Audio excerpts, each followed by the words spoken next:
Students எல்லாருக்கும் ஒரு மீப்பர் ஒரு வணக்கம். இன்னைக்கான வீடியோவில் எதை பற்றி பார்க்க போகிறோம் அப்படின்னு சொல்லிட்டு பார்த்தீங்க அப்படின்னா, 12ஆம் வகுப்பு தமிழில் எப்படி படிக்காமையே அதிக மதிப்பெண் எடுக்கிறது அப்படின்னு சொல்லிட்டு தான் ஃபுல் டீட்டெயில்ஸ் வந்துட்டு இன்றைக்கி நம்ம இந்த வீடியோவில் பார்க்க போகிறோம். ஸோ அதனால் வீடியோ ஸ்கிப் பண்ணால் ஃபுல்லாக பாருங்கள். வீடியோ ஸ்டார்ட் பண்ணுறதுக்கு முன்னாடி நீங்கள் நம்ம சேனலை சப்ஸ்கிரைப் பண்ணல அப்படின்னா மறக்காமல் சேனலை சப்ஸ்கிரைப் பண்ணிக்கோங்க. அப்படி இந்த ஒரு வீடியோவை உங்களுடைய ஃப்ரெண்ட்ஸ் எல்லாத்துக்குமே ஷேர் பண்ணி விட்டுருங்க. ஸோ ஃபர்ஸ்ட் ஆஃப் ஆல் வந்து பார்த்தீங்க அப்படின்னா அவங்களுக்கு மதிப்பெண்கள் வந்து 90 மதிப்பெண்கள் வந்து கொடுத்துருக்காங்க. சரிங்களா? இந்த 90 மதிப்பெண்களில் நம்ம வந்துட்டு பார்த்தீங்க அப்படின்னா 60 மதிப்பெண்கள் வந்துட்டு ஈஸியாக வந்துட்டு படிக்காமையே வந்துட்டு வாங்கிட முடியும். ஸோ அது வந்துட்டு எப்படி அப்படிங்கிறத நான் தெளிவாக சொல்கிறேன். எந்தெந்த கொஸ்டின் எழுதுனா உங்களுக்கு எவ்வளோ மதிப்பெண் கிடைக்கும் அப்படிங்கிறத நான் தெளிவாக சொல்கிறேன். சரிங்களா? ஸோ அதனால் வீடியோ மட்டும் ஃபுல்லாக பாருங்கள் அண்ட் உங்கள் ஃப்ரெண்ட்ஸ் எல்லாத்துக்கும் ஷேர் பண்ணிவிட்டு மட்டும் சப்போர்ட் பண்ணுங்கள். சரிங்களா? ஸோ ஃபஸ்ட்டு வந்துட்டு பார்த்தீங்க அப்படின்னா பகுதி 1. சரிங்களா? பகுதி 1ல் வந்துட்டு பார்த்தீங்க அப்படின்னா உங்களுக்கு 14 ஒன்வேர்டு வந்துட்டு கொடுக்குறாங்க. இந்த 14 ஒன்வேர்டு வந்து பார்த்தீங்க அப்படின்னா ஈஸியாக தான் இருக்கும். சரிங்களா? நீங்கள் சும்மா வாசித்து பார்த்தாவே நீங்கள் வந்துட்டு ஈஸியாக வந்துட்டு எழுதிட முடியும். ஒரு சில ஒன்வேர்டு மட்டும் புக்கில் இருந்து கொடுத்துருப்பாங்க, அதை மட்டும் நீங்கள் படித்தா மட்டும் போதும். சரிங்களா? ஸோ இதில் வந்துட்டு 14 மதிப்பெண்கள் வந்துட்டு சுலபமாக வந்துட்டு வாங்கிட முடியும். ஸோ இதில் வந்துட்டு என்னென்னலாம் கேட்பாங்க அப்படின்னு சொல்லிட்டு பார்த்தீங்க அப்படின்னா, ஒரு செய்யுளினுடைய வரியை கொடுத்துட்டு, ஸோ உதாரணத்துக்கு பார்த்தீங்க அப்படின்னா போன வருஷத்தில் என்ன கொடுத்துருக்காங்க அப்படின்னா, ஸோ இது வந்துட்டு பார்த்தீங்க அப்படின்னா போன வருஷத்தில் கொடுத்தது மின்னேர் தனியாளி வெங்கதிர் ஒன்று ஏனையது தன்னேர் இல்லாத தமிழ் அப்படின்னு சொல்லிட்டு கொடுத்துருக்காங்க. சரிங்களா? இதில் வந்திருக்கிற தொடை நயம் என்ன அப்படின்னு சொல்லிட்டு கேட்டிருக்காங்க. ஸோ ஃபஸ்ட்டு வந்துட்டு எதுகை மோனை இது எல்லாமே உங்களுக்கு தெரியும். சரிங்களா? முதல் எழுத்து ஒன்றி வந்தால் மோனை, இரண்டாம் எழுத்து ஒன்றி வந்தால் எதுகை. ஸோ இதில் வந்துட்டு பார்த்தீங்க அப்படின்னா இன்னும் வந்துட்டு ஒன்றி வந்திருக்கு. ஸோ இதனால் வந்துட்டு இது வந்துட்டு அடி எதுகை. ஓகேவா? அடி எதுகை. நெக்ஸ்ட் வந்து பார்த்தீங்க அப்படின்னா வேறு என்ன வந்திருக்கு அப்படின்னு சொல்லிட்டு பார்க்கணும். முதல் எழுத்து ஒன்றி வந்துச்சு அப்படின்னா அது வந்துட்டு மோனை அப்படின்னு சொல்லிட்டு சொல்லுவோம். ஸோ இதில் வந்துட்டு பார்த்தீங்க அப்படின்னா மீ எங்கேயாவது இருக்கா அப்படின்னு சொல்லிட்டு பாருங்கள், எங்கேயுமே கிடையாது. இதில் வந்துட்டு தா இருக்குது. அப்போ சீர்மோனை அடி எதுகை அப்படின்ட்டு வரும். ஓகேவா? ஸோ இந்த மாதிரியான கொஸ்டின்ஸ் மட்டும்தான் உங்களுக்கு வந்துட்டு ஃபுல் அண்ட் ஃபுல் இருக்கும். ஸோ அதனால் பகுதி 1ல் வந்துட்டு பார்த்தீங்க அப்படின்னா நீங்கள் வந்துட்டு 14 மதிப்பெண்கள் வந்துட்டு எடுத்துடலாம். ஓகேவா? பகுதி 1ல் 14 மதிப்பெண்கள் வந்துட்டு சுலபமாக எடுத்துட முடியும். சும்மா நீங்கள் ஓவரலாக பார்த்தா மட்டும் போதும். ஓகேவா? ஸோ நெக்ஸ்ட்டு வந்துட்டு பார்த்தீங்க அப்படின்னா நம்ம வந்துட்டு பகுதி 2க்கு போக போகிறோம். ஸோ பகுதி 2 வந்துட்டு பார்த்தீங்க அப்படின்னா குருவினா தான். ஸோ இந்த குருவினா வந்துட்டு நீங்கள் படித்து தான் எழுதணும். ஓகேவா? ஸோ வெறும் 1 லைன் ஆன்சர் தான் இருக்கும். ஓகேவா? ஞாலத்தின் பெரியது எது அப்படின்னு சொல்லிட்டு கேட்குறாங்க அப்படின்னா ஞாலத்தின் பெரியது எது அப்படிங்கிற இடத்துல அந்த விடை எழுதணும். சும்மா உதாரணத்துக்கு கல்வி அப்படின்னு சொல்லிட்டு வச்சுக்கோங்களேன். ஞாலத்தின் பெரியது கல்வி. இந்த மாதிரியான ஒரு 1 லைன் ஆன்சர் எழுதினாவே உங்களுக்கு 2 மதிப்பெண்கள் வந்துட்டு சுலபமாக கொடுத்துருவாங்க. ஓகேவா? ஸோ அப்போ வந்துட்டு குருவினா மட்டும் வந்து பார்த்தீங்க அப்படின்னா 5 இருக்குது. 5 × 2 = 10 மதிப்பெண். ஓகேவா? ஸோ செய்யுளில் 3 வந்துடும். உரைநடையில் வந்துட்டு ரெண்டு குருவினா வந்துட்டு கேட்பாங்க. ஓகேவா? வெறும் 1 லைன் ஆன்சர் எழுதினாவே உங்களுக்கு வந்துட்டு இதில் வந்துட்டு ஃபுல் மதிப்பெண்கள் வந்து கொடுத்துருவாங்க. ஓகேவா? ஸோ அதனால் இந்த குருவினா வந்துட்டு நீங்கள் படித்து தான் எழுதணும். ஸோ குருவினா மட்டும் உங்கள் புக்கில் இருக்கிற எல்லாத்தையுமே பார்த்துக்குங்க. ஓகேவா? ஸோ குருவினா மட்டும் நீங்கள் படிச்சிங்க அப்படின்னா சும்மா காலாண்டு, அரையாண்டு, திருப்புதல் தேர்வு இதில் இருக்கக்கூடிய குருவினா மட்டும் நீங்கள் படிச்சிங்க அப்படின்னா நீங்கள் வந்துட்டு குருவினா வந்துட்டு ஈஸியாக வந்துட்டு அட்டன் பண்ணிட முடியும். சரிங்களா? ஸோ ஏன்னா நீங்கள் இந்த குருவினாவை படித்தாவே பின்னாடி ஒரு பெரிய கொஸ்டின் வந்துட்டு எழுத முடியும். நான் வந்துட்டு அதுக்கு வந்துட்டு சொல்கிறேன். சரிங்களா? ஸோ அதனால் நீங்கள் வந்துட்டு குருவினா மட்டும் படிங்க. ஸோ பின்னாடி வரக்கூடிய வீடியோஸ் மட்டும் பார்த்துக்கிட்டே இருங்க. அதில் வந்துட்டு தெளிவாக சொல்லியிருக்கேன். ஓகேவா? ஸோ இப்போ வந்துட்டு பார்த்தீங்க அப்படின்னா பகுதி 2ல் பிரிவு 1ல் வந்துட்டு செய்யுள் கொடுத்துருக்காங்க. பிரிவு 2ல் வந்துட்டு உரைநடை கொடுத்துருக்காங்க. இப்போ வந்துட்டு பிரிவு 3. இந்த பிரிவு 3ல் வந்துட்டு பார்த்தீங்க அப்படின்னா 14 மதிப்பெண்கள் வந்துட்டு சுலபமாக எடுத்துட முடியும். 14 மதிப்பெண்கள் ஈஸியாக எடுக்கலாமா? என்னடா சொல்கிற அப்படின்னா, கதை எழுதுனா மார்க்கு அப்படிம்பாங்கல்ல, அது வந்துட்டு இதில் தான் எழுத போகிறீங்க. ஸோ எப்படி அப்படிங்கிற நான் சொல்கிறேன். ஓகேவா? ஸோ ஃபஸ்ட்டு வந்துட்டு 22வது கேள்வியிலேருந்து ஸ்டார்ட் ஆகும். சரிங்களா? ஸோ 22வது கேள்வியிலேருந்து ஸ்டார்ட் ஆகி என்னென்ன கொஸ்டின்லாம் கேட்பாங்க அப்படின்னா, ஃபஸ்ட்டு கொஸ்டின் நான் வாசிக்கிறேன். போன வருஷத்தில் கேட்டது. ஓகேவா? தமிழில் பிழையின்றி எழுதுவதற்கு மேற்கொள்ள வேண்டிய முயற்சிகள் யாவை? நீங்கள் வந்துட்டு தமிழ் எழுத போகிறீங்க, தப்பு இல்லாமல் எழுதணும் அப்படின்னா என்னென்னலாம் பண்ணுவீங்க? ஓகேவா? ஸோ ஃபஸ்ட்டு வந்துட்டு பார்த்தீங்க அப்படின்னா தமிழ் நல்லா வாசிப்பேன். ஓகேவா? தமிழ் வாசிப்பேன். நெக்ஸ்ட்டு வந்துட்டு தமிழ் எழுதி பார்ப்பேன். ஓகேவா? எழுதி பார்க்கணும், டெய்லி எழுதி பார்க்கணும். நெக்ஸ்ட்டு வேறு என்னென்ன இருக்குது அப்படின்னா எங்கெங்கெல்லாம் நிறுத்தக்கூடியமோ, எங்கெங்கெல்லாம் கமா, எங்கெங்கெல்லாம் ஃபுல் ஸ்டாப்லாம் போடணுமோ அங்கங்கெல்லாம் கரெக்டாக வந்துட்டு போடுவேன். அப்புறம் போல் இந்த அவர், அவள், அவன் அப்படிங்கிற ஒரு சென்டென்ஸ் எல்லாத்தையுமேவும் நான் கரெக்டாக எங்கெங்கெல்லாம் சூட்டபுளாக போடணுமோ அங்கங்கெல்லாம் போடுவேன். ஸோ இந்த மாதிரி நீங்கள் வந்துட்டு ஒரு கதை எழுதுனாவே இந்த இதில் வந்துட்டு உங்களுக்கு வந்து மதிப்பெண் வந்து கொடுப்பாங்க. ஓகேவா? கொஸ்டினை மட்டும் நல்லா படித்து பார்த்தா போதும். தமிழில் பிழையின்றி எழுதுவதற்கு மேற்கொள்ள வேண்டிய முயற்சிகள் யாவை? என்னென்ன முயற்சி பண்ணுனா நம்ம வந்துட்டு இது பண்ண முடியும்? நல்லா வாசிக்கணும், எழுதி பார்க்கணும், நிறுத்தக்கூடிய இடணும், ஃபுல் ஸ்டாப் வைக்கணும். இந்த மாதிரியான நீங்கள் சும்மா ஓவரலாக எழுதுறது மட்டும் நீங்கள் எழுதுனீங்கன்னா போதும். ஓகேவா? ஸோ நெக்ஸ்ட்டு வந்துட்டு பார்த்தீங்க அப்படின்னா 23வது கேள்வி.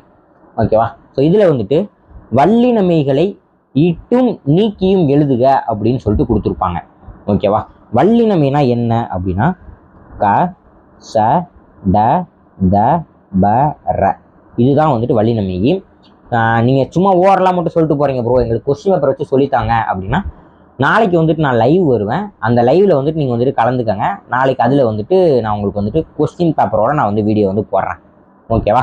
ஸோ இப்போ வந்துட்டு கசடபர இது மேலே புள்ளி வச்சோம் அப்படின்னா வல்லினமை.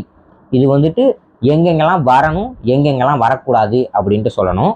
ஸோ இப்போ உதாரணத்துக்கு வந்து பார்த்தீங்க அப்படின்னா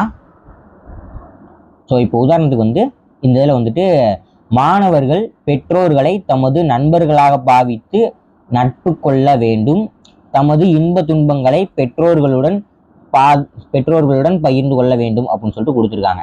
சரிங்களா? ஸோ இதெல்லாம் எந்தெந்த இடத்துல வல்லினமை வந்து இட்டும் நீக்கியும் எழுதணும் அப்படின்னு சொல்லிட்டு பார்த்தீங்க அப்படின்னா மாணவர்கள் பெற்றோர்களை தமது நண்பர்களாக கா வருதா, இங்கே பா வருதா, அதனால் இங்கே வந்துட்டு இப்பு வரணும். நண்பர்களாக பாவித்து நட்பு கொள்ள வேண்டும், தமது இன்ப துன்பங்களை பெற்றோர்களுடன் பகிர்ந்து கொள்ள வேண்டும். இங்கே பகிர்ந்துக்கு இக்கு கொடுத்துருக்காங்க, அதனால் இக்கு வந்துட்டு வரக்கூடாது.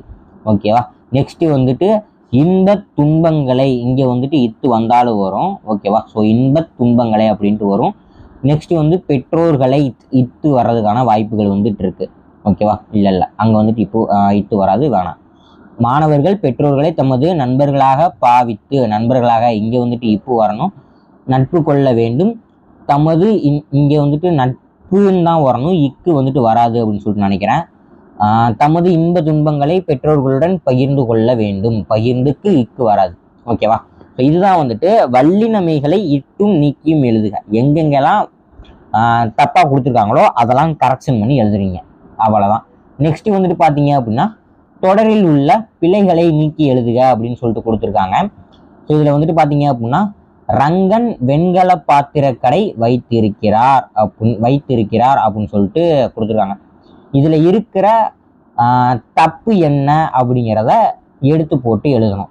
ஓகேவா? ஸோ இதில் வந்துட்டு வெண்கலத்துக்கு ஸ்பெல்லிங் கரெக்டாக இருக்கா, பாத்திரக்கடை ஸ்பெல்லிங் கரெக்டாக இருக்கா, வைத்திருக்கிறார் அப்படிங்கிறதுக்கு ஸ்பெல்லிங் கரெக்டாக இருக்கா அப்படின்ட்டு பார்த்துக்குங்க. அதுக்கப்புறம் போல் பார்த்தீங்க அப்படின்னா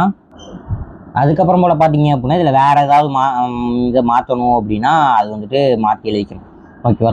இந்த இதில் இருக்கிற பிரச்சனையை மட்டும் நீங்கள் மாற்றி எழுதினீங்க அப்படின்னா போதும். ஓகேவா? நெக்ஸ்ட்டு வந்துட்டு பார்த்தீங்க அப்படின்னா பேச்சு வழக்கை எழுத்து வழக்காக மாற்றணும் அப்படின்னு சொல்லிட்டு கொடுத்துருக்காங்க. அதாவது உங்கள் ஊரில் ஒரு பாஷை வந்து பேசுவீங்க. ஓகேவா? அதை வந்துட்டு நீங்கள் வந்துட்டு கரெக்டான சென்டென்ஸில் எழுதணும், அதாவது தமிழில் கரெக்டாக எழுதணும். ஓகேவா? அதுதான் வந்துட்டு பார்த்தீங்க அப்படின்னா பேச்சு வழக்கை எழுத்து வழக்காக மாற்றணும். உதாரணத்துக்கு சொல்லணும் அப்படின்னா இங்கே வந்துட்டு நிலத்தை கிளறணும்டா அப்போ தான் பகுரு நிறையும் அப்படின்னு சொல்லிட்டு கொடுத்துருக்காங்க. ஓகேவா? இதில் வந்துட்டு நிலத்தை கிளறணும்டா அப்படிங்கிறத நீங்கள் வந்துட்டு தமிழ் எழுதணும். நிலத்தை ஈக்கு வர்றதுக்கு பதிலாக தை அப்படின்னு சொல்லிட்டு போடணும். நிலத்தை கிளறணும்டா அப்பொழுதுதான் வயிறு நிறையும். ஓகேவா? இந்த மாதிரி பேச்சு வழக்க எழுத்து வழக்கா மாற்றி எழுதணும். சரிங்களா? நெக்ஸ்ட் வந்துட்டு பார்த்தீங்க அப்படின்னா 26வது கேள்வி பொருள் வேறுபாடு அறிந்து தொடரமைக்கவும் அப்படின்னு சொல்லிட்டு கொடுத்துருக்காங்க. அதாவது 2 வேர்ட்ஸ் கொடுத்துருப்பாங்க, 2 வேர்ட்ஸுமே ஒரே வேர்ட்ஸ் தான். ஓகேவா? திண்மை அப்படின்னு சொல்லிட்டு கொடுத்துருக்காங்க. ஆனால் இந்த ரெண்டு இதுக்குமே வேற வேற பொருள் இருக்குது. ஸோ நீங்கள் வந்துட்டு கரெக்டான பொருள் போட்டு ஒரு சென்டென்ஸ் வந்துட்டு ஃபார்ம் பண்ணணும், அவ்வளோதான். ஓகேவா? நெக்ஸ்ட் வந்துட்டு பகுபத உறுப்பிலக்கணம். பகுபத உறுப்பிலக்கணம் வந்துட்டு ரொம்ப ரொம்ப ஈஸி. ஸோ உதாரணத்துக்கு சொல்லணும் அப்படின்னா இதில் வந்துட்டு பார்த்தீங்க அப்படின்னா செய்த அப்படின்னு சொல்லிட்டு கொடுத்துருக்காங்க. ஓகேவா, செய்த அப்படின்னு சொல்லிட்டு கொடுத்துருக்காங்க. செய்த எழுதிட்டேன். ஓகேவா, இதை வந்துட்டு எவ்வளோ தூரம் பிரிக்க முடியுமோ அவ்வளோ தூரம் பிரிக்கணும்.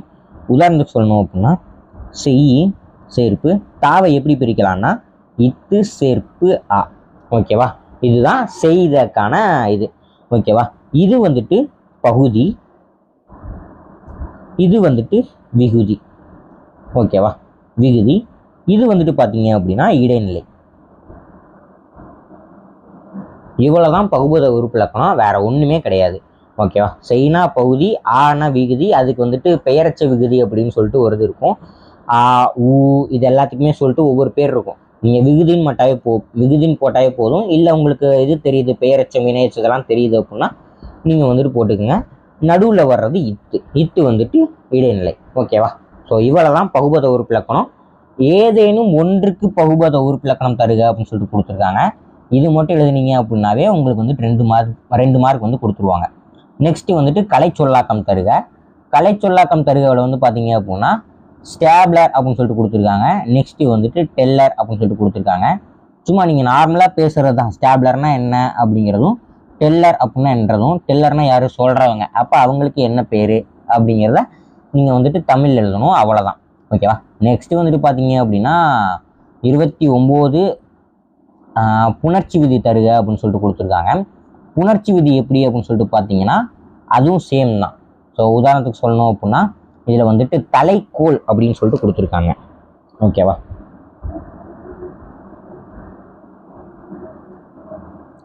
தலைக்கோல் அப்படின்னு சொல்லிட்டு கொடுத்துருக்காங்க.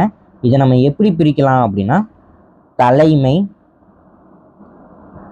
சேர்ப்பு கோல் அப்படின்னு சொல்லிட்டு எழுதலாமா? ஸோ இப்போ இங்கே இருந்து இங்கே ரெண்டுமே சேர்றதுக்கு விதிகள்லாம் இருக்கு. ஓகேவா, ஈறுபோதல் என்னும் விதிப்படி மை விகுதி கெட்டது. இதெல்லாம் நான் 10th படிக்கும் போது 11th 12th படிக்கும் போது படித்தது. ஸோ இன்னும் எனக்கு மனப்படமாக இருக்குது அப்படின்னா நீங்கள் வந்துட்டு பார்த்துக்குங்க. ஸோ ஈறுபோதல் அப்படின்னு சொல்லிட்டு ஒரு விதி வந்து இருக்கு. ஓகேவா, ஈறுபோதல் என்னும் விதிப்படி மை விகுதி வந்து கெட்டது. அப்போ போயிடுச்சு அப்படின்னா தலை ஹோல் அப்படின்னு சொல்லிட்டு வரும். ஓகேவா, தலை சேர்ப்பு கோல் அப்படின்ட்டு தான் இருக்கும். இதுதான் இது. அப்போ மை விகுதி கெட்டதுன்னா மை வந்துட்டு போயிடும். ஓகேவா, நெக்ஸ்ட் வந்துட்டு பார்த்தீங்க அப்படின்னா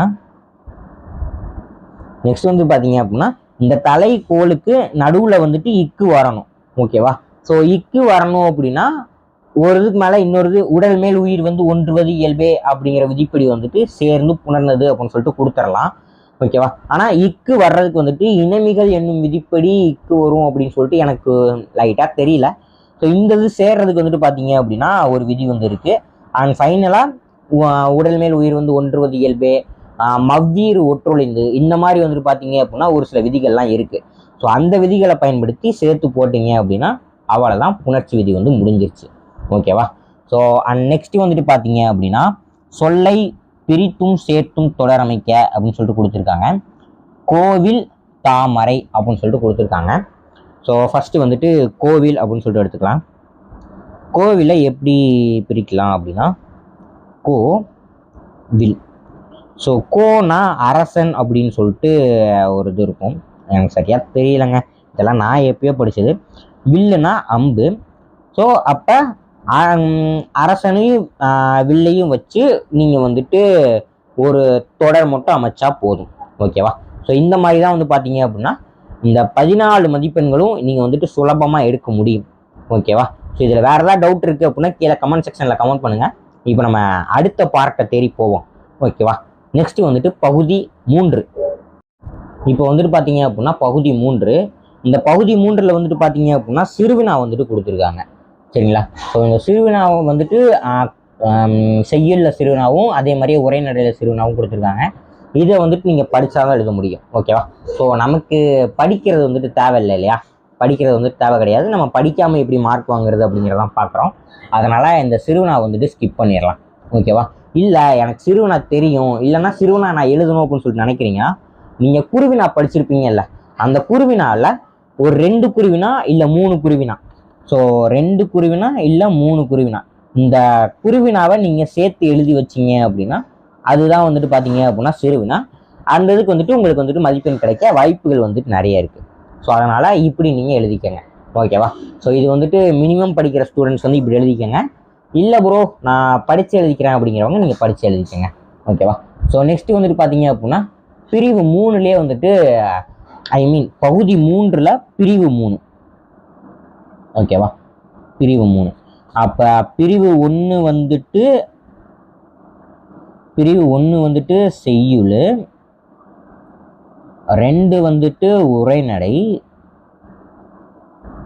இந்த பிரிவு 3 வந்துட்டு ஓசி மார்க்கு. ஓகேவா? ஸோ ஓசி மார்க்கா என்ன ப்ரோ சொல்கிற அப்படின்னா 12 மார்க் வந்துட்டு இதில் வந்துட்டு சுலபமாக வாங்கிட முடியும். ஸோ அப்படி என்ன ப்ரோ இது அப்படின்னு சொல்லிட்டு கேட்டிங்கன்னா ஃபஸ்ட்டு வந்துட்டு அணி கேட்பாங்க. ஓகேவா? அணி கேட்பாங்க. அணியில் வந்துட்டு பார்த்தீங்க அப்படின்னா உவமை அணி, உருவக அணி, சொல் பின்வரும் நிலையணி, சொற்பொருள் பின்வரும் நிலையணி அப்படின்னு சொல்லிட்டு நிறைய அணிகள் வந்துட்டு இருக்குது. ஓகேவா? ஸோ உவமை அணினா என்ன அப்படின்னா ஒரு பொருளை இன்னொரு பொருளோட ஒப்பிட்டு காட்டுறது தான் வந்து பார்த்தீங்க அப்படின்னா உவமை அணி. உதாரணத்துக்கு சொல்லணும் அப்படின்னா கயல் விழி அப்படிம்பாங்க, கயல் போன்ற விழி அப்படிங்கலாம். ஓகேவா? ஸோ நெக்ஸ்ட்டு இன்னும் சொல்லணும் அப்படின்னா பாட்டில் சொல்லணும் அப்படின்னா உதாரணத்துக்கு சும்மா ஒரு வேர்டுனாவே மதிமுகம் அப்படின்னா நிலவு போன்ற முகம், மதினா நிலவு, நிலவு போன்ற முகம் அப்படிம்பாங்க. பாட்டில் சொல்லணும் அப்படின்னா நான் படித்த பாட்டு ஒரு பாட்டு என்னன்னா ஒரு கொடி வந்துட்டு ஆடிக்கிட்டு இருக்கும். சரிங்களா? ஒரு கோடி வந்துட்டு ஆடிக்கிட்டு இருக்கும். நெக்ஸ்ட்டு வந்துட்டு ஒரு கோவலன் வந்துட்டு உள்ளே வருவான்.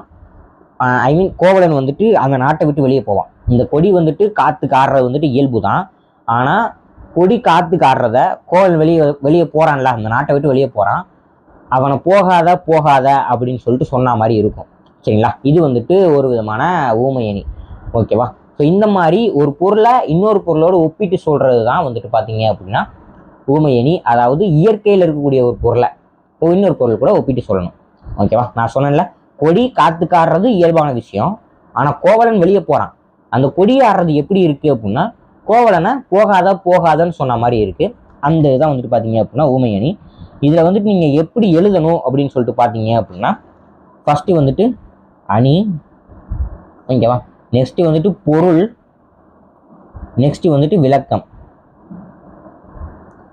ஸோ இப்படி எழுதுனீங்க அப்படின்னா கண்டிப்பாக உங்களுக்கு மதிப்பெண் வந்து கொடுப்பாங்க. இல்லை உங்கள் ஸ்கூலில் எப்படி சொல்லியிருக்காங்க அப்படிங்கிறத கீழே கமெண்ட் செக்ஷனில் கமெண்ட் பண்ணுங்கள். நான் வந்துட்டு பார்த்து தெரிஞ்சுக்கிறேன். அதுக்கடுத்து வரக்கூடிய வீடியோஸ்களில் நான் வந்துட்டு திருத்திக்கிறேன். ஓகேவா? ஸோ எங்களுக்கு சொல்லி தரும் போது இப்படி தான் சொன்னாங்க. அணியுடைய பேர் எழுதணும், நெக்ஸ்ட் வந்துட்டு அணியுடைய பொருள் எழுதணும். பொருள் மீன்ஸ் எக்ஸாம்பிள் நான் சொல்கிறேன், உதாரணம், அணி உதாரணம் சொல்லணும், நெக்ஸ்ட்டு வந்துட்டு விளக்கம் சொல்லணும். இப்படி தான் சொல்லணும். ஓகேவா? ஸோ இது வந்துட்டு ஊமை அணி, உருவக அணி. நெக்ஸ்ட் வந்துட்டு சொல் பின்வரும் நிலை அணி அப்படின்னா ஒரே வந்த சொல்லே திரும்ப திரும்ப வந்துச்சு அப்படின்னா அது சொல் பின்வரும் நிலை அணி. வந்த பொருளே திரும்ப திரும்ப வந்து அதே பொருளை உணர்த்துச்சு அப்படின்னா இப்போ தீ தீ தீ அப்படின்னு சொல்லிட்டு தீயே வந்து ஒரே பொருளை நெருப்பையே உணர்த்துது அப்படின்னா அது வந்துட்டு சொல் பொருள் பின்வரும் நிலை அணி. பொருளும் பேரும் ஒன்றா வந்து பொருளும் ஒன்றா வந்துச்சுன்னா சொல் பின்வரும் நிலை அணி, சொற்பொருள் பின்வரும் நிலை அணி. ஸோ இப்படி வந்துட்டு பார்த்தீங்க அப்படின்னா அணிகள் வந்து இருக்குது. நீங்கள் இந்த அணிகளை மட்டும் படித்தாவே போதும். ஒரு 2 அணிகள் மட்டும் படிங்க போதும், அப்படியே ஈஸியாக எழுதிட்டு வந்துடலாம். ஓகேவா? நெக்ஸ்ட் வந்துட்டு 40வது கேள்வி. 40வது கேள்வி என்ன அப்படின்னு சொல்லிட்டு பார்த்தீங்க அப்படின்னா இலக்கிய நயம் பாராட்டுக. கரெக்டாக உங்களுக்கு வெறும் 3 நயங்கள் தான் கேட்பாங்க. ஸோ இது வந்துட்டு ரொம்ப ரொம்ப ஈஸி. நயங்கள்னாவே என்ன அப்படின்னு சொல்லிட்டு பார்த்தீங்கன்னா மோனை, எதுகை, ஈபு. ஓகேவா? இந்த 3 தான் மோனை. இதுலேயே வந்துட்டு பார்த்தீங்க அப்படின்னா அணிநயம், சந்தநயம், சுவை நயம், இது எல்லாமே இருக்குது. ஆனால் பேசிக்காக வர்றது வந்துட்டு பார்த்தீங்க அப்படின்னா இந்த 3 தான் வரும். இந்த வீடியோவில் 3 மட்டும் சொல்கிறேன். நாளைக்கு வந்துட்டு லைவ் போடுவேன். அந்த லைவில் வந்துட்டு பார்த்தீங்க அப்படின்னா எல்லாத்தையுமே நான் வந்து உங்களுக்கு வந்து சொல்லி கொடுத்துட்றேன். ஓகேவா? ஸோ மோனைனா என்ன அப்படின்னா அடிகள் தோறும் சீர்கள் தோறும் முதல் எழுத்து ஒன்றி வருவது மோனை எனப்படும். ஓகேவா? ஸோ அதாவது இது ஒரு அடி, இது ஒரு அடி, இது ஒரு அடி, இங்கே முதல் எழுத்தும் ஒன்றி வந்துச்சு அப்படின்னா அது மோனை எனப்படும். அதே மாதிரியே இங்கே முதல் எழுத்தும் சேமாக வந்துச்சு அப்படின்னா அது வந்துட்டு மோனை எனப்படும். ஸோ இப்போ வந்துட்டு ஒரு எக்ஸாம்பிள் வந்துட்டு பார்க்கலாம். ஸோ இதில் வந்துட்டு பார்த்தீங்க அப்படின்னா முச்சங்கம் கட்டி முதுப்புலவர் தமை கூட்டி அப்படின்னு சொல்லிட்டு இருக்கு. முதல் எழுத்து வந்துட்டு பார்த்தீங்க அப்படின்னா மூ இருக்கு, அதே மாதிரியே ரெண்டாவது வரிலையும் மூ இருக்கா, அப்போனா இது வந்துட்டு மோனை அப்படின்னு சொல்லிட்டு அர்த்தம். சரிங்களா? ஸோ இது வந்துட்டு பார்த்தீங்க அப்படின்னா மோனை அப்படின்னு சொல்லிட்டு அர்த்தம். இப்படி தான் அடிகள் தோறும் சீர்கள் தோறும் முதல் எழுத்து ஃபர்ஸ்ட் எழுத்து சேமா வந்துச்சுன்னா மோனை, செகண்ட் எழுத்து வந்து சேமா வந்துச்சு அப்படின்னா எதுகை. ஓகேவா? அதே மாதிரியே கடைசியில் இருக்கிற வேர்டு வந்துட்டு சேமா வரும்னு நினைக்கிறேன். கடைசியில் இருக்கிற வேர்டோ இல்லை ஏபோ, ஒரு நிமிஷம் இருங்க. கடைசியில் இருக்கிற வேர்டு சேமா வந்துச்சு அப்படின்னா அது வந்துட்டு ஏபு. ஸோ இதில் வந்துட்டு பார்த்தீங்க அப்படின்னா தமை கூட்டி பொருள் கூட்டி அப்படின்னு சொல்லிட்டு இருக்கா, அப்படின்னா கூட்டி அப்படிங்கிறது சேமா வருது, அதனால இது. ஸோ அப்போ இறுதி வார்த்தை வந்துட்டு சேமா இருக்கு அப்படின்னா இது வந்துட்டு இயைபு. ஸோ எதுக்கும் நான் சொல்கிறத வச்சு நீங்கள் மொட்டை மனப்படம் பண்ணிக்காதீங்க, உங்கள் புக்கை வச்சு நீங்கள் வந்துட்டு கன்ஃபார்ம் பண்ணிக்கங்க. சரிங்களா? ஸோ இதில் வந்துட்டு பார்த்தீங்க அப்படின்னா மோனை, எதுகை, இயைபு. ஸோ இந்த 3 மட்டும் இப்போ சொல்லியிருக்கேன். நாளைக்கு வரக்கூடிய லைவில் வந்துட்டு ஃபுல்லாக தெளிவாக என்னென்னலாம் இருக்குது அப்படிங்கிறது எல்லாத்தையுமே தெளிவாக எக்ஸ்பிளைன் பண்ணுறேன். சரிங்களா? ஸோ நெக்ஸ்ட்டு வந்துட்டு பார்த்தீங்க அப்படின்னா நான் ஒரு திணை சொன்னேன் பார்த்தீங்களா? ஸோ திணை துறை அப்படின்னு சொல்லிட்டு இருக்குது. ஸோ இதில் வந்துட்டு பார்த்தீங்க அப்படின்னா ஃபஸ்ட்டு வந்துட்டு அணி சொன்னோம், இப்போ வந்துட்டு திணை. சரிங்களா? திணையில் அதிகமாக கேட்குறது வந்துட்டு இந்த வாகை திணை, இந்த மாதிரிலாம் கேட்பாங்க திணை துறையில். வாகை திணைனா என்ன அப்படின்னா, ஒரு அரசன் வந்துட்டு போருக்கு போகிறான், போருக்கு போயிட்டு வெற்றி பெற்றுட்டான், வெற்றி பெற்ற உடனே வந்த உடனே வாகைப்பூவினை வச்சு கொண்டாடுவான். உங்களுக்கு ஈஸியாக சொல்லணும் அப்படின்னா விஜயனுடைய கட்சி எடுத்துக்கோங்க, தமிழக வெற்றி கழகம். நடுவில் வந்துட்டு பார்த்தீங்க அப்படின்னா வாகைப்பூ ஒன்று இருக்கும். ஓகேவா? அந்த பூ பேர் வந்துட்டு வாகைப்பூ. என்ன அப்படின்னா அரசன் ஜெயிச்சுட்டு வந்துட்டான் அப்படின்னா அந்த வாகைப்பூவினை வச்சு தான் செலிப்ரேட் பண்ணுவாங்க. ஓகேவா? அப்போ வெற்றி பெற்ற மன்னன் வாகைப்பூவினை சூடி கொண்டாடுவான், அதுதான் வந்துட்டு வாகை திணை அப்படின்னு சொல்லிட்டு அர்த்தம். ஓகேவா? ஸோ இதுதான் வந்துட்டு பார்த்தீங்க அப்படின்னா 41வது கேள்வி, திணை துறையை விளக்குக அப்படின்னு சொல்லிட்டு இருக்கும். சரிங்களா? ஸோ நாளைக்கு வந்துட்டு எல்லாத்தையுமே தெளிவாக சொல்லி கொடுத்துட்றேன். சரிங்களா? நெக்ஸ்ட்டு வந்துட்டு பார்த்தீங்க அப்படின்னா பழமொழியை வாழ்க்கை நிகழ்வில் அமைத்து எழுதுக அப்படின்னு சொல்லிட்டு கேட்டிருப்பாங்க. ஸோ கதை எழுதுனா மார்க்கில் கதை எழுதிடலாமா அப்படின்னா இதில் இருக்கிற வேர்டை மட்டும் நீங்கள் வந்துட்டு நல்லா புரிஞ்சுக்கிட்டு அதை அப்படியே உங்கள் வாழ்க்கை நிகழ்வில் என்ன கதைனாலும் எழுதுங்க. சரிங்களா? நீங்கள் அசிங்கப்பட்ட கதை, அவமானப்பட்ட கதை, இல்லை காதல் கதை, எந்த கதைனாலும் எழுதலாம், கண்டிப்பாக மார்க் போட்டுருவாங்க. ஓகேவா? ஸோ இதில் வந்துட்டு பார்த்தீங்க அப்படின்னா குற்றம் பார்க்கின் சுற்றம் இல்லை அப்படிம்பாங்க. ஸோ இதில் நான் புரிஞ்சுக்கிட்ட அர்த்தம் என்ன அப்படின்னா, உங்ககிட்ட இருக்கிற குற்றத்தை பார்க்குறாங்க அப்படின்னா உங்களை சுற்றி இருக்கிற சுற்றம் வந்துட்டு இருக்காது அப்படிங்கிறது தான். ஸோ இதை வந்துட்டு உங்கள் வாழ்க்கை நிகழ்வில் எப்படி கொண்டு வந்து எழுதுவீங்க அப்படிங்கிறத நீங்கள் வந்துட்டு எழுதிக்கங்க. ஓகேவா? நெக்ஸ்ட்டு வந்துட்டு பார்த்தீங்க அப்படின்னா இது வந்துட்டு 42 பழமொழி. சரிங்களா? 42 பழமொழி. நெக்ஸ்ட்டு வந்துட்டு 43வது கேள்வி. 43வது கேள்வி வந்துட்டு பார்த்தீங்க அப்படின்னா தமிழாக்கம் தருக அப்படின்னு சொல்லிட்டு கொடுத்துருக்காங்க. அதாவது தமிழாக்கம் தருக அப்படின்னு சொல்லிட்டு கொடுத்துருக்காங்க. தமிழாக்கம் தருகல கொடுத்துருக்கிற இங்கிலீஷ் வேர்டை அப்படியே தமிழில் மாற்றி எழுதிட்டீங்க அப்படின்னா அதுதான் வந்துட்டு தமிழாக்கம். ஓகேவா? ஸோ இதில் வந்துட்டு படிக்கிற வந்துட்டு பார்த்தீங்க அப்படின்னா if you want people to understand you speak their language அப்படின்னு சொல்லிட்டு கொடுத்துருக்காங்க. அதாவது மக்கள் வந்துட்டு உங்களை புரிஞ்சுக்கணும் அப்படின்னா நீங்கள் அவங்களுடைய பாஷையை பேசணும் அப்படின்னு சொல்லிட்டு கொடுத்துருக்காங்க. ஸோ இதை வந்துட்டு பார்த்தீங்க அப்படின்னா நீங்கள் அப்படியே தமிழில் மட்டும் எழுதிட்டீங்க அப்படின்னா உங்களுக்கு வந்துட்டு மதிப்பெண்கள் வந்துட்டு கொடுத்துருவாங்க. சரிங்களா? ஸோ நெக்ஸ்ட் வந்துட்டு பார்த்தீங்க அப்படின்னா பகுதி 4 போயிடலாமா? நெக்ஸ்ட் வந்துட்டு பகுதி 4. பகுதி 4 வந்துட்டு பார்த்தீங்க அப்படின்னா நெடுவினா. சரிங்களா? நெடுவினா வந்துட்டு உங்கள் புக்கில் இருக்கிறதா நீங்கள் எழுதணும். ஸோ எழுத தெரியாதவங்க, நான் எழுதியே ஆகணும் ப்ரோ, எல்லா கேள்வியும் அட்டன் பண்ணியே ஆகணும் ப்ரோ, ஆனால் எனக்கு தெரியல அப்படின்னா நீங்கள் இந்த குருவினா சிறுவினாலாம் படிச்சிருப்பீங்க பார்த்தீங்களா, அந்த குருவினா சிறுவினா எல்லாத்தையுமே இதில் தூக்கி எழுதி வச்சுருங்க, மார்க் கண்டிப்பாக எப்படினாலும் போட்டுருவாங்க. ஓகேவா? ஸோ அதுக்கு நீங்கள் வந்துட்டு குருவினா படிச்சிருக்கணும். குருவினா சிறுவினாவை அப்படியே பாயிண்டாக போட்டு எழுதி வச்சிங்க அப்படின்னா குறைந்தபட்சம் இதில் வந்துட்டு பார்த்தீங்க அப்படின்னா உங்களுக்கு வந்துட்டு 6 மதிப்பெண்கள் வந்துட்டு கொடுத்துருக்காங்க. 6 மதிப்பெண்கள் வந்துட்டு நீங்கள் தெளிவாக எழுதுனா 6 மதிப்பெண்கள். இதில் நான் சொல்கிற மாதிரி எழுதுனீங்க அப்படின்னா குருவினா சிறுவனா எழுதி வைக்கிறீங்க அப்படின்னா உங்களுக்கு குறைஞ்சது 3 மதிப்பெண்கள் வந்துட்டு கொடுத்துருவாங்க. சரிங்களா? ஸோ அதனால் நீங்கள் வந்துட்டு வருத்தப்பட தேவையில்லை. நீங்கள் வந்துட்டு இதில் வந்துட்டு மார்க் வந்துட்டு ஈஸியாக எடுத்துடலாம். அண்ட் ஃபைனலாக வந்துட்டு பார்த்தீங்க அப்படின்னா பகுதி 5 அடி பெறலாமல் எழுதுக. அடி பெறலாமல் எழுதுக. ஸோ அடி பெறலாமல் எழுதுகனா என்ன அப்படின்னா அடிச்சுட்டு எழுதுறது கிடையாது. நீங்கள் வந்துட்டு அடித்து எழுதிக்கலாம், அது வந்து பிரச்சனை கிடையாது. முதல் அடியும் இரண்டாவது அடியும் மாறி மாறி இருக்காமல் பார்த்துக்கணும். ஓகேவா? ஸோ இதுதான் வந்துட்டு அடி பிறலாமல் எழுதுக அப்படிங்கிறது. இது வந்துட்டு உங்களுடைய செய்யுள் மனப்பாடப்பாட்டு கண்டிப்பாக படிக்க சொல்லியிருப்பாங்க. மனப்பாடப்பாட்டு படிச்சுட்டு தான் அடுத்தது போக சொல்லியிருப்பாங்க. ஸோ இன்கேஸ் நீங்கள் மனப்பாடப்பாட்டு படிச்சிங்க அப்படின்னா இப்போ உங்களுடைய நெடுவினா இருக்குல்ல, நெடுவினால இந்த செய்யுள்ல இருந்தே கொடுத்துருக்காங்க அப்படின்னா நீங்கள் உதாரணம் அப்படின்னு சொல்லிட்டு போட்டு அந்த மனப்பாடப்பாட்டை எழுதி வச்சிருங்க. அவ்வளோதான். அப்படி எழுதி வச்சிட்டிங்க அப்படின்னா உங்களுக்கு 3 மார்க்கு என்ன 3 மார்க்கு 6 மார்க்கே கிடைக்கும். அசால்ட்டாக வந்துட்டு எடுத்துகிட்டு போயிடலாம். ஓகேவா? ஸோ அப்போ அடி பெறலாமல் எழுதுகள்ல உங்களுக்கு 4 மதிப்பெண்கள் வந்துட்டு மனப்பாடப்பாட்டு, 2 மதிப்பெண்கள் வந்துட்டு திருக்குறள். ஸோ இதில் வந்துட்டு ஒரு 6 மதிப்பெண்கள். இதில் வந்துட்டு பார்த்தீங்க அப்படின்னா 3 கேள்வி வந்துட்டு இருக்கும்.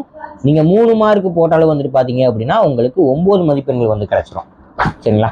நெக்ஸ்ட் வந்துட்டு பார்த்தீங்க அப்படின்னா பகுதி 3ல் பிரிவு 3 இதில் வந்துட்டு பார்த்தீங்க அப்படின்னா உங்களுக்கு 12 மார்க் வந்துட்டு ஈஸியாகவே கிடச்சிரும். நான் குருவினா சிறுவனாலாம் நான் சொல்ல சிறுவனாவை நான் கணக்கிலேயே சேர்க்கலை. சரிங்களா? ஸோ சிறுவனாவை நான் கணக்கிலேயே சேர்க்கலை. ஸோ நெக்ஸ்ட் வந்துட்டு பார்த்தீங்க அப்படின்னா பகுதி 2ல் வந்துட்டு பார்த்தீங்க அப்படின்னா குருவினாவில் வந்துட்டு உங்களுக்கு 10 மதிப்பெண்களும், அதே மாதிரியே பிரிவு 3ல் வந்துட்டு பார்த்தீங்க அப்படின்னா உங்களுக்கு 14 மதிப்பெண்களும் கிடைக்கும். ஸோ நெக்ஸ்ட் வந்துட்டு பார்த்தீங்க அப்படின்னா உங்களுக்கு 1 வேர்டு ஒரு 14. இப்போ கணக்கு போட்டு பார்த்தோம் அப்படின்னா 1 வேர்டு ஒரு 14, நெக்ஸ்ட்டு குருவினா ஒரு 10னா 24, நெக்ஸ்ட்டு உங்களுக்கு ஒரு 14 மதிப்பெண்கள் பிரிவு 3ல். அப்போ 24, 34, 38னா அடுத்து பிரிவு 3ல் வந்துட்டு பார்த்தீங்க அப்படின்னா உங்களுக்கு ஒரு 12 மதிப்பெண்கள். 38னா 40, இதுலேயே வந்துட்டு பார்த்தீங்க அப்படின்னா 50 மதிப்பெண்கள் வந்துருச்சு. நெக்ஸ்ட் வந்துட்டு பார்த்தீங்க அப்படின்னா பகுதி 4ல் வந்துட்டு பார்த்தீங்க அப்படின்னா நெடுவினால நான் 3 மதிப்பெண்கள் தான் போட்டுருக்கேன். நான் சொன்ன மாதிரி நீங்கள் குருவினா நெடுவினா எழுதுனீங்க, குருவினா எழுதுனீங்க அப்படின்னாவே உங்களுக்கு 9 மார்க் வந்து கிடச்சிடும். அப்போ 59 மார்க்கு ப்ளஸ்ஸு அடி பெறலாமல் எழுதுகளை ஒரு 6 மார்க்கு. அப்போ 59 ப்ளஸ் ஒரு 6 60, 65 மார்க்கு. ஸோ 65 மார்க் வந்துட்டு நீங்கள் படிக்காமையே வந்துட்டு ஈஸியாக வந்துட்டு சுலபமாக வந்துட்டு வாங்க முடியும். சரிங்களா? ஸோ அதுக்கு நான் சொன்ன மாதிரி எழுதுனீங்க அப்படின்னாவே போதும், நீங்கள் வந்துட்டு ஈஸியாக வந்துட்டு வாங்கிட முடியும். உங்களுக்கு லைவ் வேணும் அப்படின்னா கீழே கமெண்ட் செக்ஷனில் கமெண்ட் பண்ணுங்கள். அண்ட் மறக்காமல் இந்த வீடியோ எல்லாத்தையும் உங்கள் ஃப்ரெண்ட்ஸ்க்கு ஷேர் பண்ணிவிட்டு சப்போர்ட் பண்ணுங்கள். நாளைக்கு லைவில் சந்திப்போம். நன்றி.